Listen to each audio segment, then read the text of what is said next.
बड़ी खबर का रुख करेंगे। सीईटी की परीक्षा को लेकर सख्ती। रेवाड़ी जिले के डीसी ने निर्देश जारी किए हैं। परीक्षा सेंटर के 200 मीटर तक लोग इकट्ठा नहीं हो सकेंगे और किसी भी प्रकार की हत्या लाने पर रोक लगाई गई है। 26 और 27 जुलाई को होनी है सीईटी की परीक्षा। एनटीए कराएगा सीईटी की परीक्षा।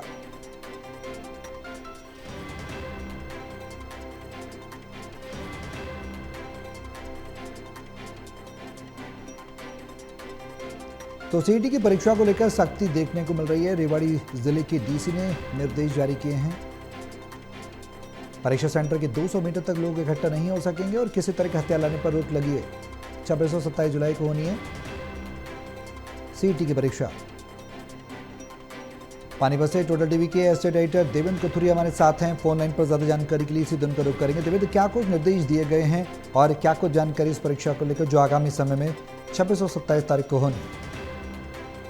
देखिए सौरभ, सीईटी का एग्जाम 4 साल बाद हो रहा है। हालांकि जब ये योजना बनी थी, प्रस्ताव हुआ था, सरकार की घोषणा थी कि हर साल सीईटी होगा, कॉमन एलिजिबिलिटी टेस्ट, संयुक्त पात्रता परीक्षा। जो ये परीक्षा पास करेंगे, नौकरियों के हिसाब से इनकी पात्रता मेरिट लिस्ट बनेगी।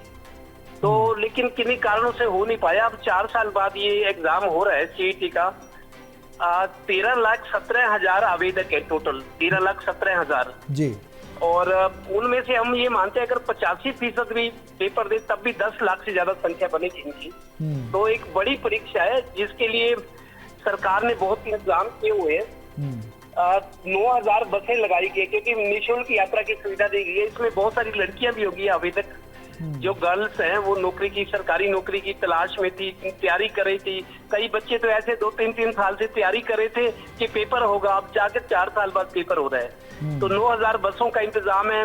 ट्रैफिक पुलिस की ड्यूटी लगाई गई है। 26 और 27 जुलाई को 4 शिफ्टों में, मतलब हर दिन 2 शिफ्टें रहेंगी। ठीक है। तो जहां पिछली बार नकल ज्यादा थी, रोहतक है, जींद है, कुछ ऐसे जिले हैं जहां पेपर लीक होने का डर होता है या नकल ज्यादा चलती है, उन शहरों को इस बार छोड़ा गया है। वहां ना बनाकर उन जगहों पर सेंटर बनाए गए हैं जहां स्मूथ कंडक्ट हो। ठीक है। और कोई नकल की, पेपर लीकेज की खतरा ना हो, जहां तक पहुंचना आसान हो।